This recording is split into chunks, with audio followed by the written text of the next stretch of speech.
काही दिवसापूर्वी माझ्या मित्राला त्याच्या बॉसचा मेसेज आला की उद्या सकाळी लवकर ऑफिसला निघून ये, तुझ्याशी काही महत्त्वाचं बोलायचं आहे. त्या मेसेजमुळे तो खूप अस्वस्थ झाला. बॉसला माझा कामचुकारपणा तर लक्षात आला नसेल ना, माझ्याकडून काही मोठी चूक झाली असेल का, मला नोकरीवरून तर काढून टाकणार नाहीत ना, नोकरी गेली तर माझ्या EMIचं काय होईल, इतक्या वर्षापासून जपलेली SIP मोडावी लागेल का, असे कितीतरी प्रश्न त्याच्या डोक्यात आले. या एका मेसेजमुळे त्याला रात्रभर झोप लागली नाही. दुसऱ्या दिवशी ऑफिसला गेल्यानंतर समजलं गोष्ट एकदम छोटीशी होती, पण याने मात्र त्या गोष्टीचा खूप विचार केला आणि रात्रभर त्याला झोप लागली नाही. अशा प्रकारे छोट्या छोट्या गोष्टींचा गरजेपेक्षा जास्त विचार करण्याच्या प्रवृत्तीला मानसशास्त्रामध्ये ओव्हर थिंकिंग म्हणतात. अतिविचार करण्याचा तुमच्या मनावर आणि तुमच्या शरीरावर मोठ्या प्रमाणावर नकारात्मक परिणाम होत असतो. एन्झायटी डिसऑर्डर, डिप्रेशन, इन्सोमनिया अशा कितीतरी आजारांचा जन्म ओव्हर थिंकिंग मधूनच होतो. एकंदरच अतिविचार केल्याने तुम्ही मानसिक आणि शारीरिक समस्यांच्या दलदलीत कसे फसत जाता हे आज आपण जाणून घेणार आहोत. दर मंगळवारी माझी सहकारी कोमल जाधव तज्ज्ञ डॉक्टरांसह तुमच्या भेटीला येत असते आणि या एक्सप्लेनर सिरीजमधून मी गणेश साळुंके आरोग्यासंबंधीच्या छोट्या छोट्या संकल्पना तुम्हाला सोप्या भाषेत समजावून सांगण्यासाठी भेटत राहील. अतिविचार म्हणजे काय, तर यामध्ये व्यक्तीचं विचारांवर नियंत्रण राहत नाही, तो तासनतास गोष्टींचा विचार करत बसतो. जसं की चार चौकात एखादी गोष्ट बोलल्यानंतर व्यक्तीच्या मनात अनेक प्रश्न येतात. मी बरोबर बोललो ना, मी माझं मत मांडून चुकी तर नाही ना केली, मी असं बोललो त्यावर लोक काय विचार करतील, अशा प्रकारच्या विचारानं त्या व्यक्तीच्या मनामध्ये एक वादळच येतं आणि हे विचारांचं वादळ काही केल्या थांबत नाहीत. यालाच मानसशास्त्रामध्ये रिपीटेटिव्ह निगेटिव्ह थिंकिंग असे म्हणतात. अतिविचार आणि सामान्य विचार यात महत्त्वाचा फरक आहे. मानसशास्त्रामध्ये PhD झालेल्या डॉक्टर गीतांजली जाधव सांगतात की सामान्य विचार हे आपल्याला निर्णय घेण्यासाठी मदत करतात, परंतु ओव्हर थिंकिंगमध्ये व्यक्ती छोट्या छोट्या गोष्टींचा वारंवार विचार करतो. सामान्य विचार आपल्याला अडचणी सोडवण्यासाठी मदत करतात, तर अतिविचारामध्ये व्यक्ती निगेटिव्ह विचार करून अजून अडचणी वाढवतो. मानसशास्त्रज्ञांच्या मते अतिविचाराचे प्रमुख 3 प्रकार आहेत. पहिला प्रकार म्हणजे रुमिनेशन. यात व्यक्ती भूतकाळातील एखादी घटना किंवा चूक सतत आठवत राहतो. जसं की ब्रेकअप नंतर व्यक्तीला वाटू लागतं की तिला किंवा त्याला तेव्हा तसं बोलायला पाहिजे नव्हतं, त्यावेळेस मी शांतपणे विचार केला असता तर आता परिस्थिती वेगळी असते. रुमिनेशनमध्ये व्यक्तीला एखाद्या गोष्टीचा गिल्ट वाटत राहतो. कधी व्यक्ती गेलेल्या संधीचा पश्चाताप करत बसतो, तर कधी तो स्वतःला दोषी ठरवून स्वतःवरच टीका करत राहतो. अशा सगळ्या गोष्टी रुमिनेशनमध्ये घडत असतात. आता अतिविचाराचा दुसरा प्रकार, भविष्यातील गोष्टीच्या चिंता करत राहणे. तुम्ही अनेकदा ऐकलं असेल की चितेवर माणूस काही क्षणात संपतो आणि चिंतेमुळे तो खंगून खंगून मरतो. ही चिंता खरंच इतकी भयंकर असते की ती माणसाला संपवून टाकते. परीक्षेची तयारी करणारा विद्यार्थी अभ्यास करत असताना जर सारखा विचार करत असेल की मी नापास तर नाही ना होणार, परीक्षेच्या वेळेस मी आजारी पडलो तर, माझी गाडी पंक्चर झाली तर, किंवा एखाद्या कर्मचाऱ्याला कायमस्वरूपी नोकरी जाण्याची भीती वाटत असेल, तर हा अतिविचाराचा प्रकार आहे. अशा प्रकारच्या विचारामुळे व्यक्ती त्याचा वर्तमान खराब करतोच, त्याचबरोबर भविष्यासाठी त्याचा जो उत्साह असतो तो उत्साह सुद्धा तो गमावतो. अतिविचार करण्याचा तिसरा प्रकार म्हणजे ॲनालिसिस पॅरालिसिस. यात व्यक्ती एखाद्या निर्णयाचा इतका विचार करतो की शेवटी निर्णय घेणेच त्याला कठीण होते. लोक परफेक्शनिझमच्या नादात निर्णय घेतच नाहीत. हॉटेलमध्ये गेल्यावर जेवायला काय मागवायचं, इंस्टाग्राम स्टोरीला म्युझिक कोणतं ठेवायचं, या गोष्टीपासून ते 12वी पास झाल्यानंतर कोणता कोर्स निवडायचा इथपर्यंत लोक अतिविचार करतात आणि ते अतिविचार करून करून कंटाळतात आणि शेवटी निर्णयच घेत नाहीत. त्यामुळे वेळ आणि मानसिकता खराब होतेच, पण बऱ्याचदा चांगल्या कामाविषयी सुद्धा नकारात्मक भावना निर्माण होते. मग प्रश्न पडतो, हे लोक अतिविचार का करतात?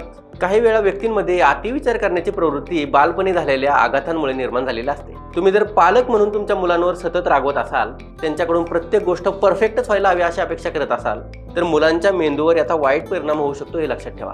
सततच्या रागावण्यामुळे त्यांना स्वतःविषयी न्यूनगंड निर्माण होतो. मग ही मुलं मोठं झाल्यानंतर स्वतःविषयी शंका घेऊ लागतात. मी काहीच नीट करू शकत नाही असा विचार त्यांच्या मनामध्ये सातत्याने येत राहतो आणि पुढे जाऊन ही मुलं प्रत्येक गोष्टीचा जास्त विचार करू लागतात. डॉक्टर भालचंद्र कालमेक सांगतात की भारतीय समाजात कौटुंबिक अपेक्षा आणि समाजातील दबाव या गोष्टींमुळे व्यक्तीच्या मानसिक आरोग्यावर मोठा परिणाम होत असतो. त्यामुळे सुद्धा बरेच लोक ओव्हर थिंकिंग करतात. तर डॉक्टर खामकर सांगतात की अतिविचार करण्याचा त्रास बऱ्याचदा अनुवंशिकतेमुळे सुद्धा निर्माण होतो. कधी कधी एखादा अपघात होतो, अचानक नातेसंबंधात दुरावा येतो किंवा खूप मेहनत करून सुद्धा यश मिळत नाही. अशा वेळी या गोष्टींचा व्यक्तीला ट्रॉमा बसतो. मग व्यक्ती वारंवार त्याच गोष्टींचा विचार करू लागतो. माझ्या बाबतीतच असं का झालं, माझा निर्णय चुकला का, माझ्या आयुष्यात पुन्हा असं घडेल का, मी या चक्रातून कधी वाचेल, अशा प्रश्नांनी त्याच्या डोक्यात एक विचारांचं वादळच निर्माण होतं. आजूबाजूला वाढत असलेली स्पर्धा हे सुद्धा अतिविचाराचं महत्त्वाचं कारण आहे. शिवाय आजच्या काळामध्ये सर्वच ठिकाणाहून आपल्या मेंदूवर माहितीचा भडीमार होत असतो.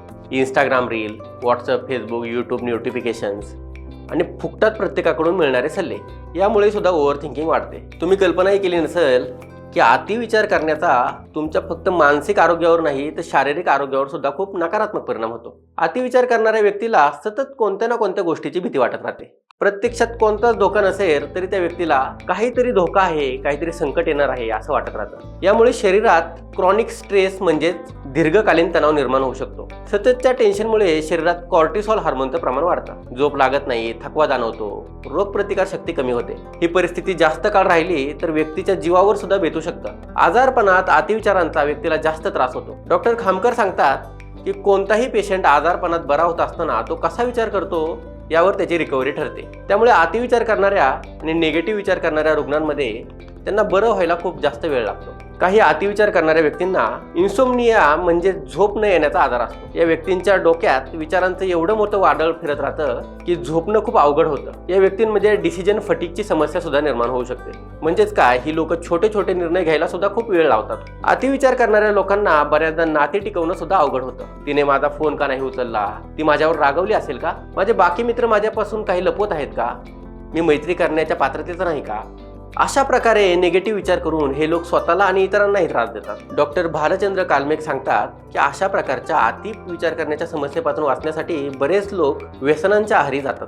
मग सर्वात महत्त्वाचा प्रश्न निर्माण होतो की या अतिविचारांच्या चक्रातून बाहेर कसं पडायचं. कोणताही व्यक्ती या अतिविचार करण्याच्या सवयीवर मात करू शकतो. अमेरिकेच्या नॅशनल लायब्ररी ऑफ मेडिसिनने प्रकाशित केलेल्या संशोधनानुसार माइंडफुलनेसमुळे व्यक्ती या समस्येवर मात करू शकतो.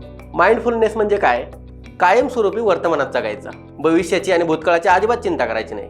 त्याच प्रकारे CBT म्हणजे कॉग्निटिव्ह बिहेवियरल थेरपी ही अतिविचारावर प्रभावी थेरपी आहे. यामध्ये व्यक्तीला नकारात्मक विचार ओळखून त्यावर बदल करायला शिकवलं जातं.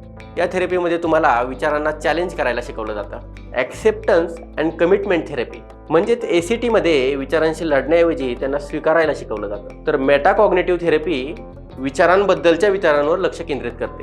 त्यामुळे मी जास्त विचार करतो ही जाणीव बदलते, मग अतिविचाराचं चक्र कमी होतं. अशा प्रकारे काही छोट्या छोट्या गोष्टी तुमची अतिविचार करण्याची समस्या कमी करू शकतात. जसं की जर्नलिंग म्हणजे मनातील विचार लिहून ठेवा, त्यामुळे मनातील ताण कमी होतो आणि विचार व्यवस्थित होतात. नियमित व्यायाम करा, त्यामुळे मेंदूमध्ये केमिकल रिॲक्शन होऊन चिंता आणि तणाव कमी होतो. तसेच इतरांना आपल्या भावना सांगा, तुमच्या मनातल्या गोष्टी दाबून ठेवू नका. इतरांबरोबर शेअर केल्याने तुमचं मन हलकं होतं. आजच्या काळात 24 तास तुमच्याबरोबर असणारा तुमचा मोबाईल हा सुद्धा तुमच्या मानसिक त्रासाचं मोठं कारण ठरू शकतो. त्यामुळे मोबाईल आणि सोशल मीडियाचा वापर कमी करा. त्यामुळे काय होईल, तुम्ही स्वतःची इतरांबरोबर तुलना करणार नाही. तो माझ्यापेक्षा खूप सक्सेसफुल होतोय, मीच मागे राहिलो असं तुम्हाला वाटणार नाही. आयुष्यातले अगदी जे छोटे छोटे निर्णय असतात ते पटकन घ्यायची सवय लावून ठेवा. त्यामुळे अतिविचाराचा ताण कमी होईल. तुमच्या मेंदूला उगाच विचारात आणि गोंधळात राहण्याची सवय लागणार नाही. तुम्ही तुमचा वरी टाइम फिक्स करा. त्याचबरोबर दिवसाला ठराविक वेळ चिंता करण्यासाठी राखून ठेवा. म्हणजे दिवसातल्या ठराविक वेळेतच चिंता करायची, काळजी करायची. दिवसभरात कधीही विचार आला तर त्याकडे लक्ष द्यायचं नाही. त्यामुळे सुद्धा तुमचा त्रास कमी होईल. अतिविचारांचा त्रास जर वाढत असेल तर तुमच्या नजीकच्या सायकोलॉजिस्ट किंवा सायकॅस्ट्रिकला आजच भेट द्या, कारण ही छोटीशी कृती तुमचं भविष्यातलं खूप मोठं नुकसान वाचवू शकते. हेल्थ विथ सकाळचा हा व्हिडिओ तुम्हाला कसा वाटला हे कमेंटमध्ये सांगा. आणि पुढच्या आठवड्यात एका नवीन डॉक्टर बरोबर माझी सहकारी कोमल हिला याच वेळी याच दिवशी पुन्हा पाहायला विसरू नका. महाराष्ट्रातील सर्व बातम्यांचे विश्वासार्ह व्यासपीठ. सकाळच्या सर्व सोशल मीडिया प्लॅटफॉर्मला लाईक, फॉलो आणि सबस्क्राईब करा. तसंच सर्व नोटिफिकेशनसाठी बेल आयकॉन प्रेस करायला विसरू नका.